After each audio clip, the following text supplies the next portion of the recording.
Hey students, hi and नमस्ते to all my dear parents. आज एक स्टोरी आपको सुनाने वाला हूँ। एक स्टूडेंट जो मेरा एक स्टूडेंट हुआ करता था उसकी स्टोरी है ये।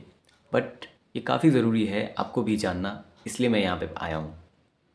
कहानी शुरू करूँ इससे पहले एक छोटा डिस्क्लेमर जो ज़रूरी है बताना। फर्स्ट, इस वीडियो में जो भी बोलूँगा वो मेरा ऑब्जर्वेशन है, हो सकता है मैं गलत हूँ। मैं बिल्कुल कमेंट्स में सुनने को तैयार हूँ कि नहीं, आप जो कह रहे हैं वो पूरी तरह से सच नहीं है।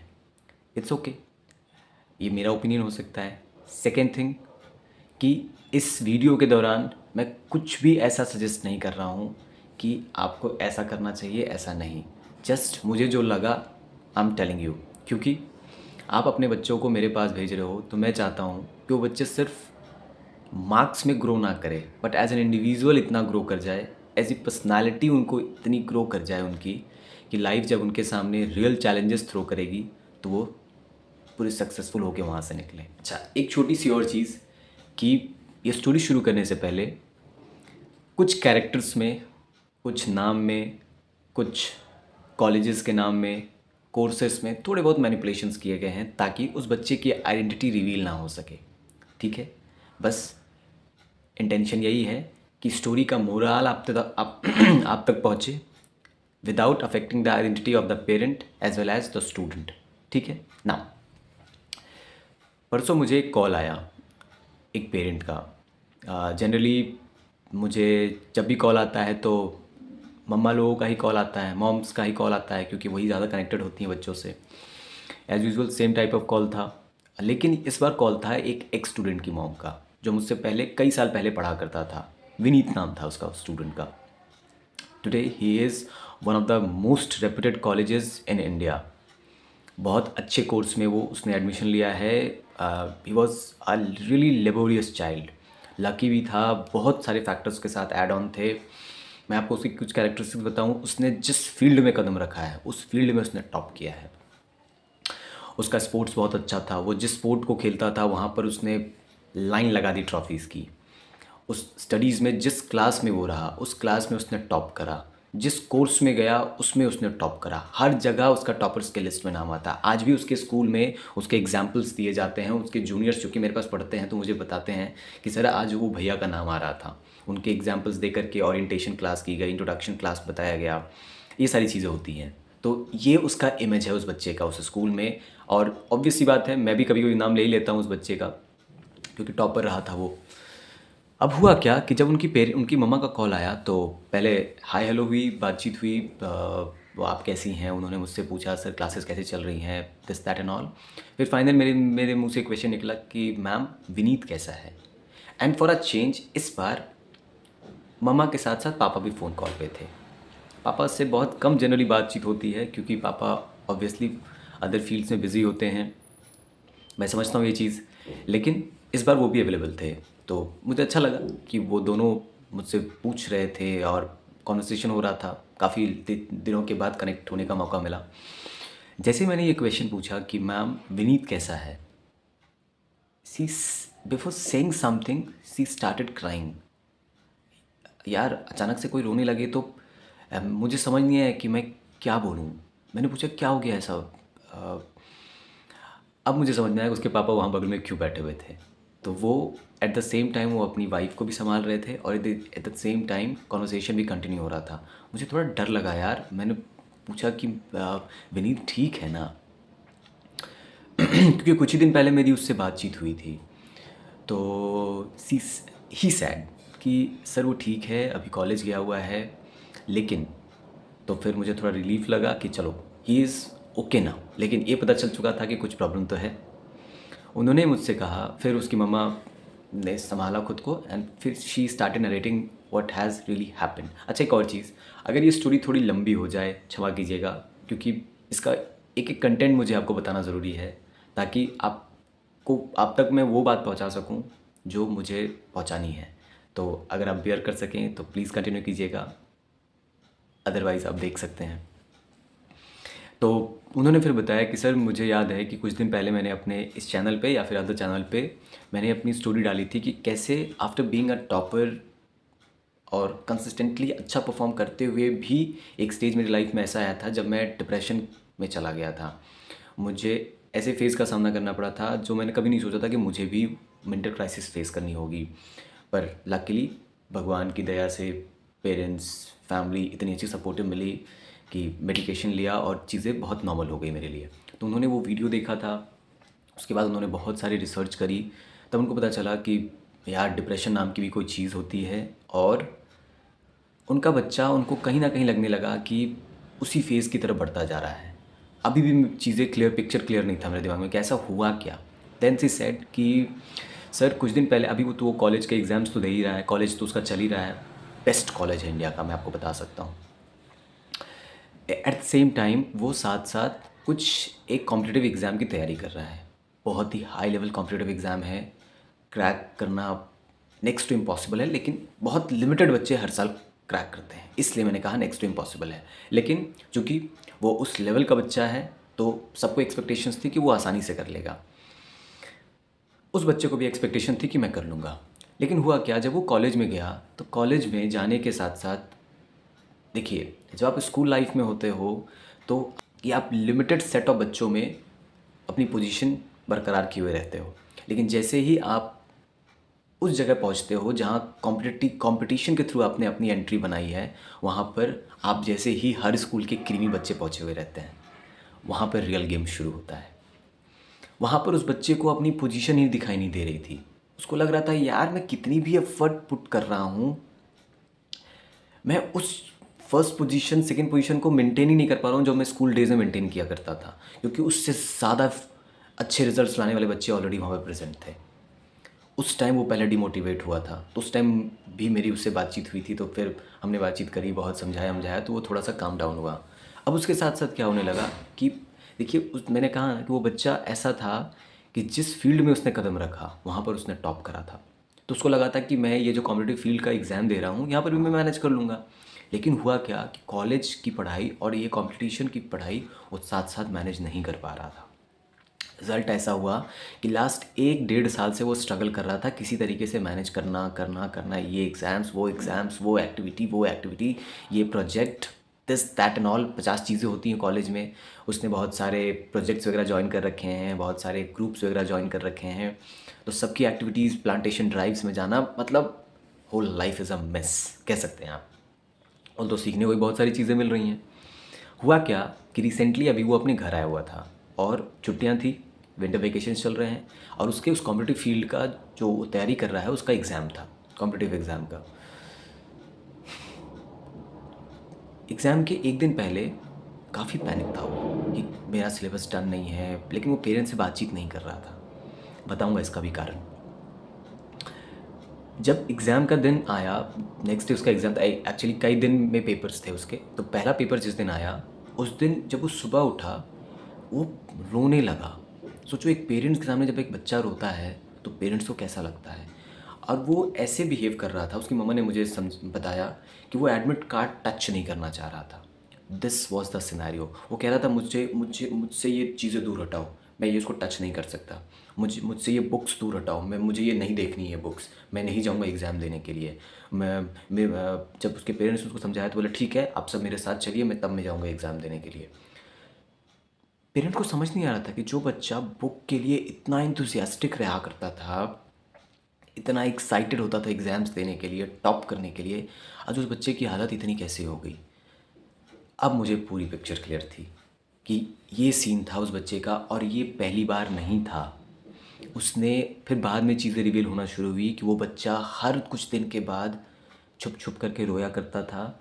वो अपनी बहन को फ़ोन करके रोता था, अपने भाइयों को फ़ोन करके रोता था, अपने दोस्तों को, क्योंकि उसकी मम्मा ने इंक्वायरी करना शुरू करी इधर उधर से।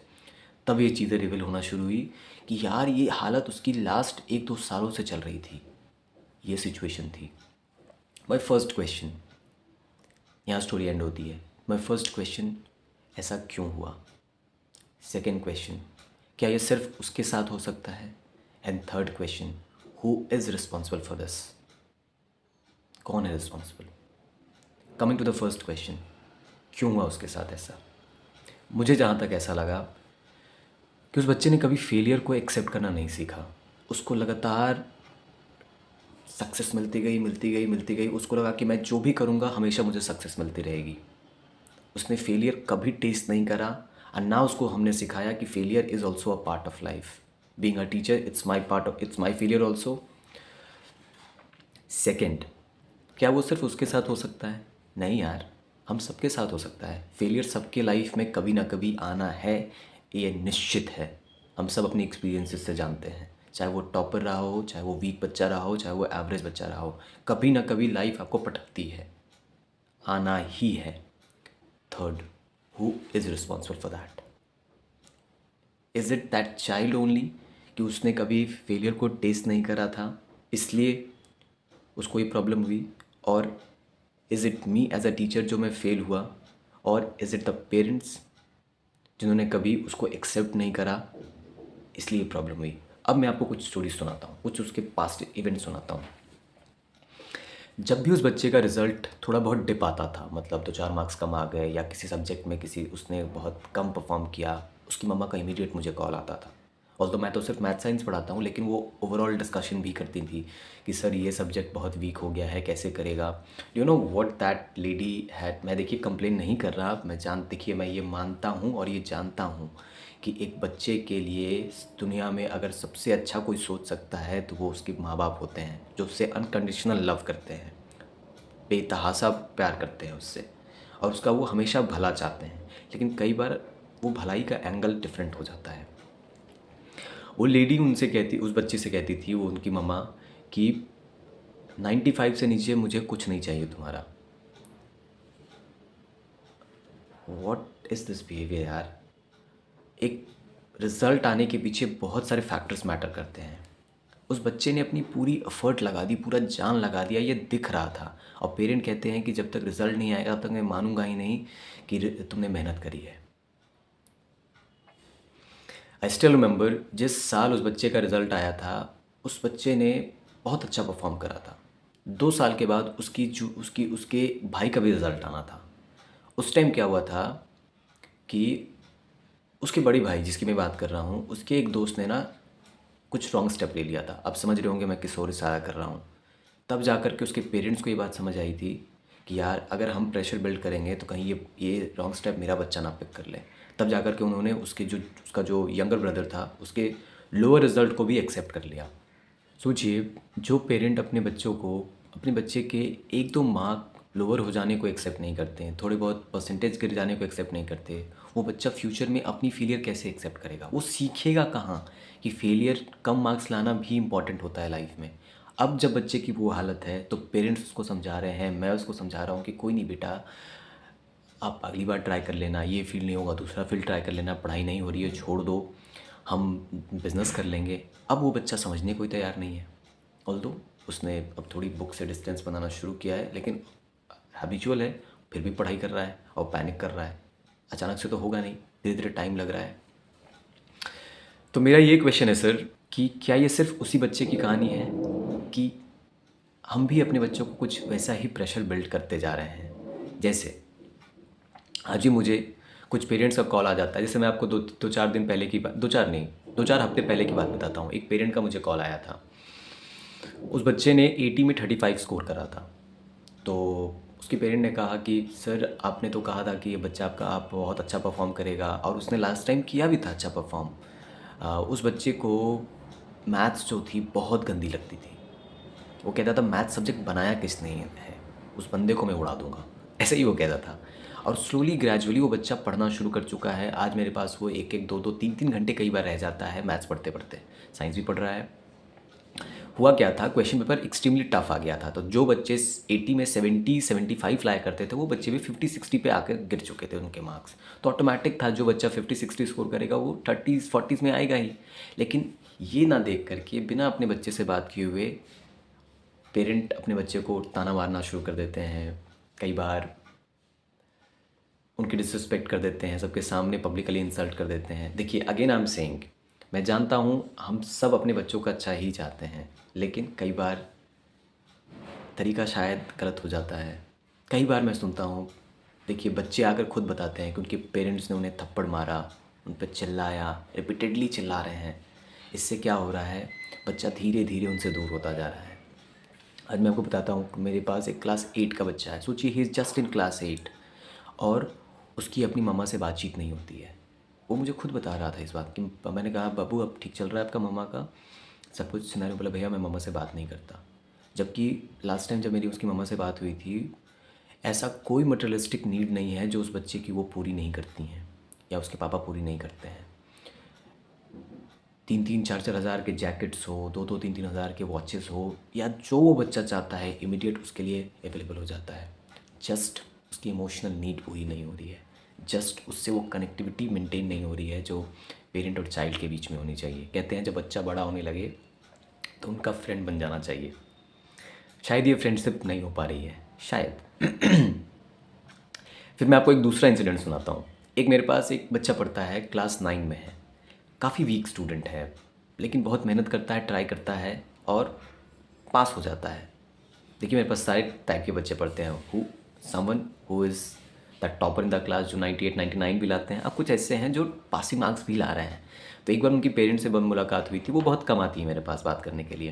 वो कह रही थी, उन्होंने कंसर्न दिखाया था कि सर कैसे होगा ये वो। तो मैंने कहा था देखिए मैम, आपका जो बच्चा है वो थोड़ा सा वीक है मैम, मैं कोशिश कर रहा हूँ उसकी लेवल को अपग्रेड करने का, लेकिन टाइम लग सकता है, प्लस इसका अपना इंटरेस्ट और पोटेंशियल भी है।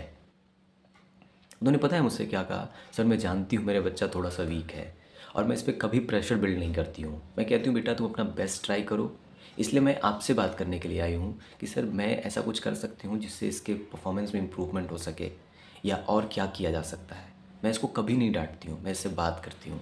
और आज उस मम्मी बेटे का रिलेशन इतना अच्छा है कि मैं आपको क्या बताऊँ। दे क्रैक जोक्स टुगेदर, हंसते हैं, मुस्कुराते हैं। मुझे ये सब सुन के बहुत अच्छा लगता है। परसों एक पेरेंट से बात हुई थी, उनका बच्चा काफ़ी टॉपर है, मतलब वो अपने एग्ज़ाम्स में हार्डली 98 99 से कम लाता है हर सब्जेक्ट में, लीव माय सब्जेक्ट्स ओनली। जब उनसे बातचीत हुई तो वो अपने बच्चे को डेली पुश करती है जाओ बाहर खेलो। वो बच्चा सिर्फ पढ़ता रहता है। वो कहती है कि मैं अपनी इसको कहती रहती हूँ कि जाओ खेलो, थोड़े कम मार्क्स भी लाओगे तो क्या होगा। तो जब ये स्टोरी सुनने को आती है ना तो मुझे बहुत अच्छा लगता है कि यार कितनी अच्छी चीज़ें भी हो रही हैं। तो देखिए मेरा कोई इंटेंशन ऐसा नहीं था कि मैं आपको ब्लेम गेम खेल रहा हूँ कि आप एज अ पेरेंट गलत हो या आपने कुछ गलत किया है। बस मुझे लगा ये स्टोरी आप तक मुझे पहुंचानी ज़रूरी थी, ताकि आपके बच्चे जो मेरे पास आते हैं वो बच्चे नॉट जस्ट मार्क्स में ग्रो करें बट एज एन इंडिविजुअल वो स्ट्रॉन्ग बनकर निकले यहाँ से। एक छोटी सी बात लास्ट में मैं आप पेरेंट्स से कहना चाहूँगा, शायद आप अवेयर हो ना हो, मैं आपको बताता हूँ ये जो कम्युनिकेशन गैप बच्चे और पेरेंट के बीच में बन जाता है, इसके कारण एक छोटी सी चीज़ होती है जो उनको लॉन्ग टर्म में इम्पैक्ट करती है। आपको नहीं पता है कि आपके बच्चे बहुत सारी एक्टिविटीज़ कुछ ऐसी कर रहे हैं जो उनको नहीं करनी चाहिए, और वो आपसे शेयर नहीं कर रहे हैं क्योंकि उनको कॉन्फिडेंस ही नहीं है कि मेरे पेरेंट्स मुझे समझेंगे। जैसे मैं आपको एक छोटा सा एग्जांपल देता हूँ। आपके बच्चे के हाथ में ये जो छोटा सा खिलौना फ़ोन है या लैपटॉप आपने दे रखा है, वो उस लैपटॉप या फ़ोन पे क्या क्या चीज़ें देख रहे हैं वो आप अवेयर नहीं हो। कई बार बातचीत के दौरान मुझे पता चलता है कि यार ये किस रास्ते पे जा रहे हैं। तो इट्स टाइम कि अगर आपको लगे कि आपको चेंज होना चाहिए या कुछ चीज़ें बदलनी चाहिए, प्लीज़ डू दैट। और अगर इस पूरे कॉन्वर्सेशन में मैंने किसी की भी फीलिंग्स को हर्ट किया हो, किसी की भी फीलिंग्स ऑफेंड हुई हो, तो trust me, I am sorry for that. मेरा इंटेंशन बिल्कुल आपको हर्ट नहीं करने का था, बिल्कुल आपके इमोशंस को टच नहीं करने का था। जस्ट मैं ये चाहता हूँ कि आपके बच्चे जिनको आपने मेरे पास भेजा है वो सही से रहें, अच्छे से रहें, पढ़े भी और एक स्ट्रॉन्ग पर्सनालिटी के रूप में डेवलप हो। Thank you so much for giving me your precious time. और मैं बिल्कुल तैयार हूँ आपके कमेंट्स सुनने और देखने के लिए। Bye bye.